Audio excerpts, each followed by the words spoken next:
If you find this segment informative, please click the thumbs up button and subscribe to stay updated with our latest news, and share this broadcast to your friends and family. Your support helps us keep you informed. Help us get our first 10,000 subscribers. Your engagement matters. Liking, sharing, and subscribing to our content not only helps more people discover the important stories we bring you, but also supports our team's hard work. It boosts our visibility in the algorithm, making it easier for others to find ways to stay informed.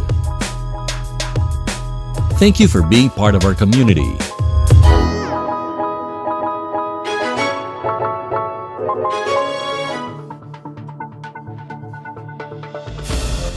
Magandang umaga, Davao, Mindanao at sa apat na sulok ng mundo. Ako si Marisol Sibayan Cacho, ang inyong tagapagbalita sa araw na ito. At bago tayo magsimula, huwag kalimutang i-like, mag-comment, ibahagi at pakipindot na rin ang bell button para sa mga bagong kaganapan sa Pinoy Rap YouTube channel. Mga uluhan ng mga balita. Pagtaya ng panahon. Iba't ibang kondisyon ng panahon inaasahan sa buong Pilipinas. Mga pulo-pulong pag-ulan, pagkidlat at mas malamig na temperatura sa ilang lugar. Balitang lokal. Nagbabala ang DOH Davao laban sa Peking Health Pages. 4 na lahok ng Sunstar Davao, mga finalist sa GMEA 2024. Higit pa sa tradisyon, ang bispiras ng Pasko sa Pilipinas ay nagsisimula sa simbang gabi. May 18 let top-notcher ang Davao. Balitang pambansa. Mahigit 16,000 individual ang nawalan ng tirahan dahil sa pag-alburuto ng kanlaon. 2 pinaka-wanted na suspect sa panggagahasa na aresto sa magkahiwalay na operasyon. Balitang pandaigdig. Pinabagsak ni Z ang makapangirihang mga karibal sa militar. Ngayon, tinatarget niya ang kanyang sariling mga tauhan. 7 bisita ng hotel ang naospital matapos uminom ng cocktail sa 5-star na resort sa Fiji. Balitang aliwan. Ang pop music ay naging mas magulo para sa ikabubuti dahil kina Chapel Rowan, Charlie XCX at Sabrina Carpenter.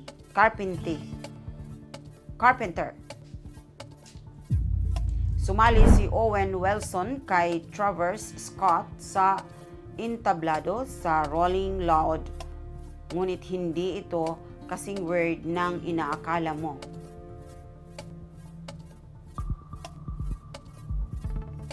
Balitang pampalakasan. Ang wide receiver ng Miami Dolphins na si Grant Dobos dinala sa ospital matapos matamaan sa ulo. Mula sa $245 million pagkabigo patungo sa pagiging Super Bowl contender muli. ang redemption arc ni Mr. Unlimited Russell Wilson. Mga itinatampok na kwento. Inaanunsyo ng Korte Suprema ang mga resulta ng 2024 bar exams. Nagbibigay ng pag-asa sa mga nagnanais maging abogado. Nagpanukala ang Administrasyong Biden na mas mahigpit na regulasyon sa AI sa gitna ng lumalaking debate sa industriya ng teknolohiya. Trivia: alam mo ba na ang Pilipinas ay tahanan ng pinakamaliit na hayop na may kuko sa buong mundo?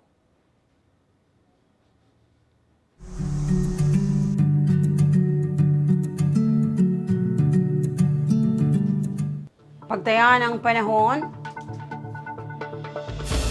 Iba't ibang kondisyon ng panahon inaasahan sa buong Pilipinas.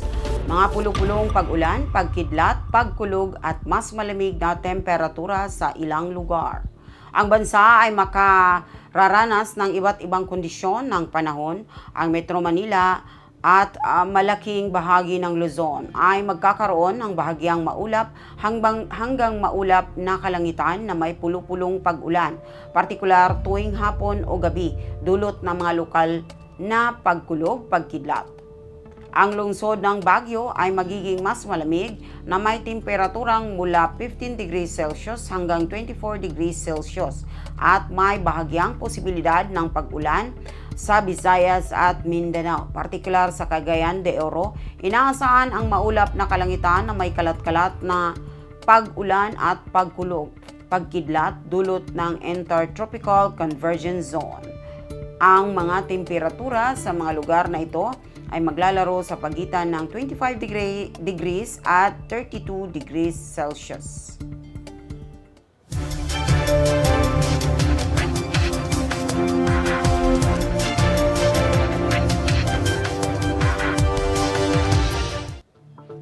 Mga lokal na balita. DOH Davao nagbabala laban sa Peking Health Pages. Nagbigay ng babala ang Department of Health Davao Region DOH Davao sa publiko hinggil sa mga Peking Facebook pages na nag-aangkin na kumakatawan sa ahensya. Nilinaw ng DOH na meron lamang silang isang beripikadong Facebook page at hindi sila nag-endorso ng anumang produkto, kabilang ang isang milk supplement para sa malalang insomnia. Nakikipagtulungan ang DOH Department of Information and Communications Technology upang imbestigahan at labanan ang mga Peking account. Binanggit ng ahensya ang mga panganib ng maling impormasyon at hinihikayat ang publiko na umasa lamang sa mga opisyal na platform upang maiwasan ang maling balita. Pinabulaanan din nila ang mga naunang conspiracy theories tungkol sa COVID-19 at muling binigyang diin na ang virus ay dulot ng SARS-CoV-2 at hindi isang bakterya. Mahalaga ang pagiging mapanuri at mag-ingat. 4 Sunstar Davao entries finalist sa GMEA 2024. Ang 4 na mamahayag mula sa Sunstar Davao ang napiling finalist sa ika-11 Globe Media Excellence Awards na inanunsyo noong December 13, 2024. Kabilang sa mga nominasyon si Marian Sabiron Abalayan para sa From Franken's Spikes to Golden Dreams at Ralph Limit para sa TFD Soldiers Viral Act of Kindness na maglalaban para sa Online News Report of the Year. Si Bray Porras naman ay nominado para sa Photo of the Year sa kanyang No More Barricades, habang si Limit ay nominado para sa Best Social Media Video sa Soldiers Praise for Third Child on Oxygen. Ang tema ng GMEA ay #Igniting Progress. na nagbibigay pugay sa mga media professionals na nagtataguyod ng pagbabago at pagpapanatili. Ang mga nanalo ay ihahayag na sa January 2025 at kilalalin ang mga tagumpay sa storytelling at digital na inovasyon. Simbang gabi higit pa sa tradisyon. Ang simbang gabi o Misa di Gallo ay isang siyam na araw na serye ng mga misa sa madaling araw na ipinagdiriwang ng mga Katolikong Pilipino bilang paghahanda para sa Pasko. Kilala ito bilang mga votive masses na nakatuon sa mga espesyal na intensyon at kakaibang mga karaniwang liturhiya. Ayon kay Father Fidel Villaruel, OP, isang historiador, ang mga misa na ito na ipinakilala ng Espanya at Mexico ay nagpapakita ng malalim na debosyon at kinikilala ng Iglesia dahil sa kanilang espiritual na kahalagahan. Para sa mga dumadalo, iba't iba ang dahilan, may mga humihingi ng biyaya o sagot sa mga dasal, habang ang iba naman ay nagpapalalim ng pananampalataya. Sa kabuuan, ang simbang gabi ay pinagdiriwang upang purihin si Jesucristo bilang pinakamahalagang kaloob ng kaligtasan na nagbubuklod sa mga nananampalataya sa debosyon. Davao, may 18 na top-notchers. 18 graduates mula sa mga paaralan sa Davao Region ang pumasok sa top 10 ng September 2024 licensure examinations for professional teachers. Ayon sa Professional Regulation Commission, sa secondary level, 4th place, Nes Aini Lim Loczon, UM Davao, 93.80%. 5th place, Sachiko Escalada Varela, UM Davao, 93.60%. 7th place, Thai Leah Jane Piloni Baluti, Davao Oriental State University. Jubian Duliano Bokbok, UM Davao. Ivan Claudi Olmilio Howell, USEP Davao. Daryl Kyle Obero Munday, UM Davao. At Emmeline Biliengan Rosagaran, Moncayo College, 93.20%. Sa elementary level, 2nd place, Kyle Stephanie Delgado, Pasay, USEP. At Nika Grace Oy Verano, ADDU, 93.80%. 7th place, Christine Alagar Otero, St. Mary's College, Davao, 92.80%. Ang September 2024 LET ay may higit 68,000 passers sa buong bansa na isinigawa sa 40 testing centers sa Pilipinas at Thailand.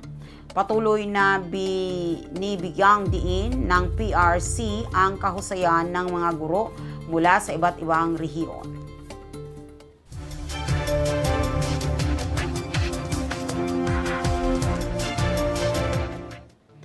Balitang pambansa.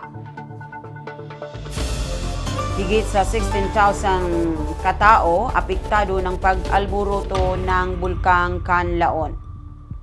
Mahigit na 16,000 katao ang nawalan ng tirahan dahil sa pag-aalburuto ng Bulkang ng Kanlaon sa Negros Occidental. Ayon sa National Disaster Risk Reduction and Management Council, apektado ang 26 na barangay sa Central at Western Visayas, kung saan 13,748 katao ang nasa mga evacuation center at 2,366 ang nanunuluyan sa mga kamag-anak. Halos 10,000 pamilya ang nangangailangan ng tulong. Idiniklara ang state of calamity sa Negros Occidental at ang mga lungsod ng Bago at La Carlota ang kabilang sa mga pinakamalubhang na apektuhan. Inutos ng mga otoridad ang paglikas mula sa 6-kilometer permanent danger zone bago ang December 16 dahil sa panganib ng malakas na pagsabog. Nagbigay na ng mahigit 29 milyong pesos na tulong. Davao most wanted na suspect sa rape nahuli sa magkahiwalay na operasyon.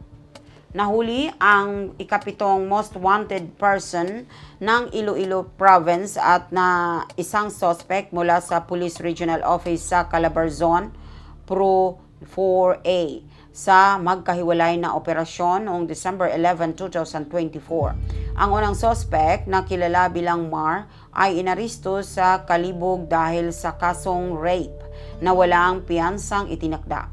Ang pangalawang si Ample, isang 20 anyos mula sa Tabugan, ay nahuli dahil sa kasong rape na nagmula sa Cavite. Ang mga operasyon ay sinusuportahan ng mga lokal na puwersa ng pulisya at ang mga suspek ay nasa kustodiya ngayon at naghihintay ng legal na proseso. Pinuri ni Pro 6 Director Police Brigadier General Jack Wangki ang mga opisyal na kasangkot sa operasyon.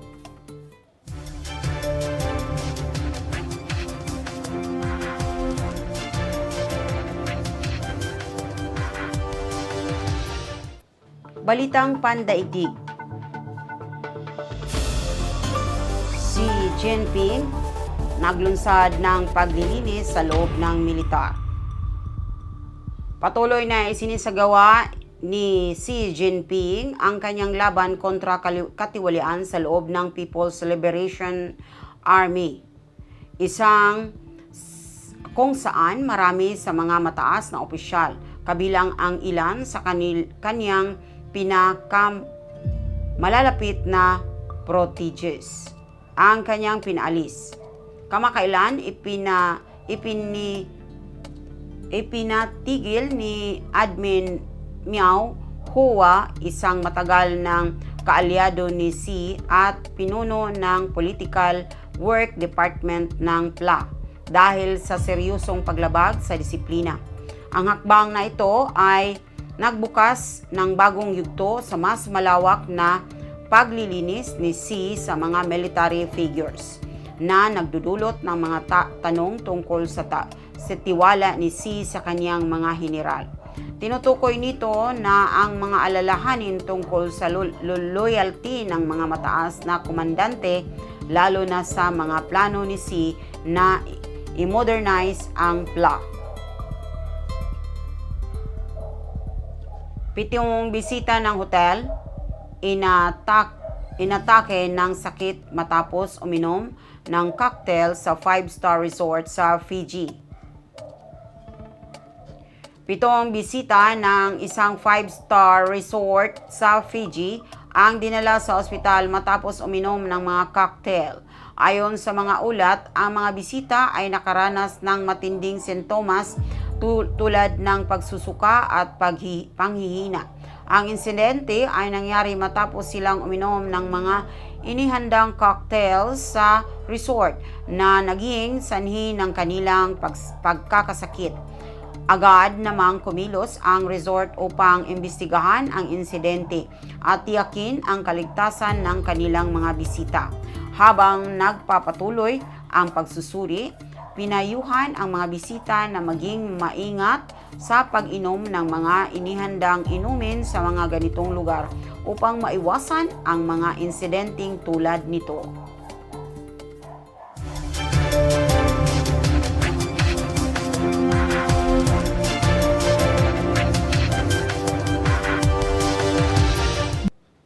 Balitang Aliwan.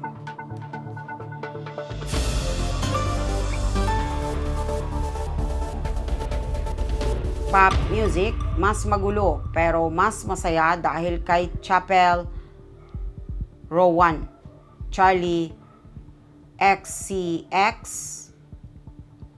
at Sabrina Carpenter.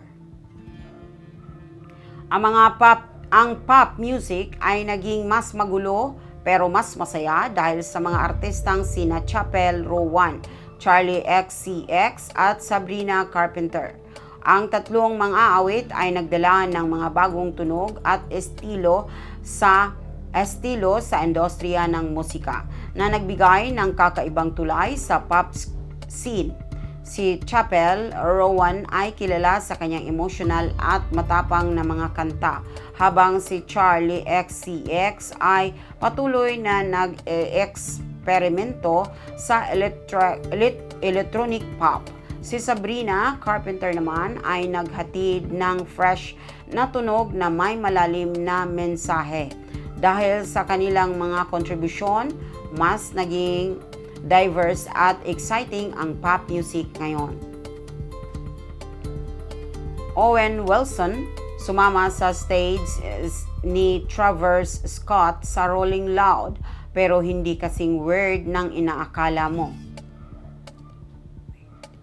Nagbigay ng isang hindi inaasahang pagtatanghal si Owen Wilson sa Rolling Loud sa Miami noong Sabado, kung saan sumama siya sa performance ni Travis Scott habang tinutugtog ang kantang Fin. Sumisigaw si Wilson ng I'm feeling for more at nagtaas ng mga kamao sa hangin. Bagaman tila kakaiba ang koneksyon ang kanyang paglabas sa isang pelikula tungkol sa Rolling Loud Festival.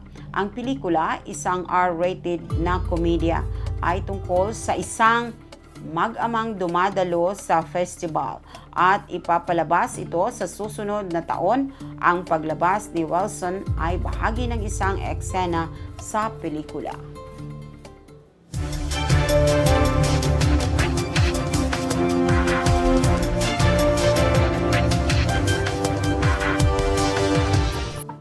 Balitang pampalakasan. Miami Dolphins wide receiver Grant Dobos dinala sa ospital pagkatapos ng malupit na hit sa ulo. Si Grant Dobos, wide receiver ng Miami Dolphins, ay dinala sa ospital matapos matamaan sa ulo sa kanilang laban sa Houston Texans na nagtapos sa score na 20-12. Ang hit ay nangyari sa ikatlong quarter habang sinusubukang saluhin ni Dobos ang pasa mula sa quarterback na si Tua Tagovailoa. Nanatili si Dobos sa field ng mahigit 10 minuto bago siya dinala sa ospital sa stable na kondisyon para sa karagdagang pagsusuri.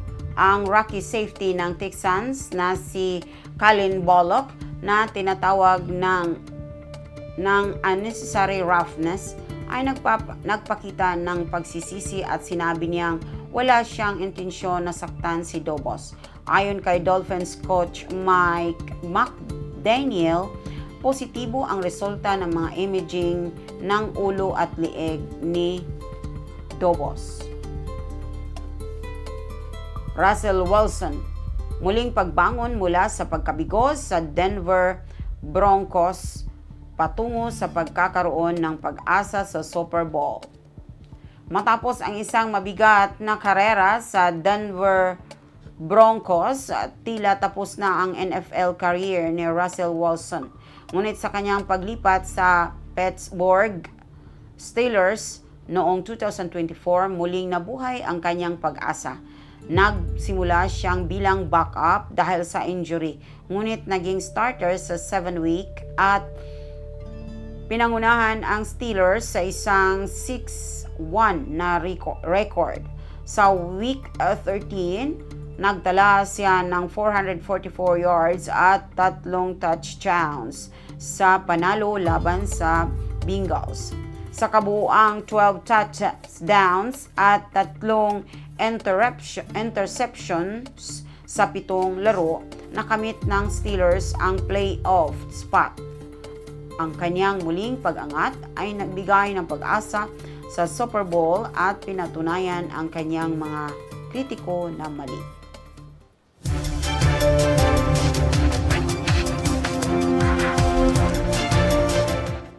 Balitang itinatampok, Philippines, pag-aanunsyo ng kinalabasan ng 2024 bar exams ng Korte Suprema, nagbigay pag-asa sa mga nagnanais maging abogado. Inanunsyo ng Korte Suprema ng Pilipinas ang mga resulta ng 2024 bar examinations kung saan maraming kandidato ang nagtagumpay na nagbigay ng mga pag-asa sa hinaharap ng propesyon ng abogasiya sa bansa. Isa itong inaabangan at mahigpit na pagsusulit. Kaya't ang mga resulta ay sinalubong ng kasiyahan, lalo na sa mga estudyante ng batas at mga nagnanais maging abogado.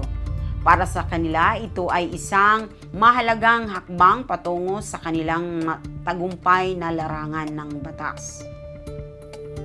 United States, Biden administration naghain ng mas mahigpit na regulasyon sa AI kasunod ng lumalaking debates sa industriya ng teknolohiya. Sa Estados Unidos, umabot sa bagong antas ang mga talakayan tungkol sa regulasyon ng Artificial Intelligence or AI nang magmungkahi ang administrasyong Biden ng mas mahigpit na mga alintuntunin para sa mga pag-develop ng AI. Layunin nitong tiyakin na ang mga ethical na pamantayan ay nasusunod at tugunan ang mga issue tulad ng privacy, pagkawala ng trabaho at maling paggamit ng teknolohiya ng AI. Ang mungkahi ay nagpasiko ng mga debate sa pagitan ng mga kumpanya ng teknolohiya, mambabatas at mga grupo ng karapatang pantao na nagsusulong ng balanse sa pagitan ng inobasyon at regulasyon upang protektahan ang mga consumer at manggagawa.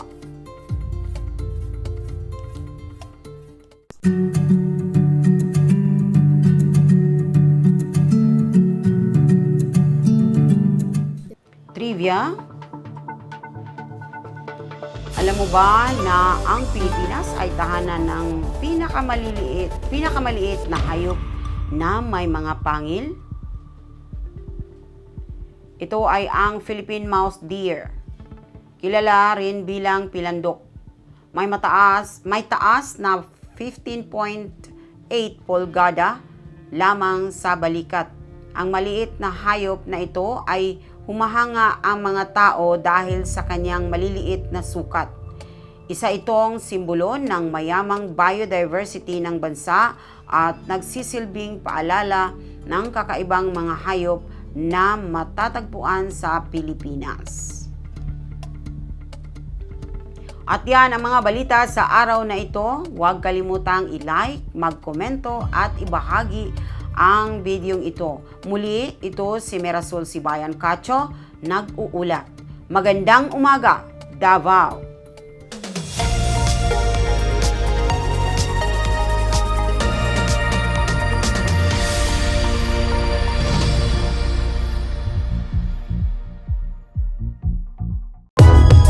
If you find this segment informative, please click the thumbs up button and subscribe to stay updated with our latest news and share this broadcast to your friends and family. Your support helps us keep you informed. Help us get our first 10,000 subscribers.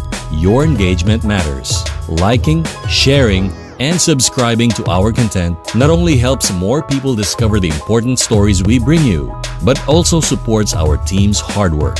It boosts our visibility in the algorithm, making it easier for others to find ways to stay informed. Thank you for being part of our community.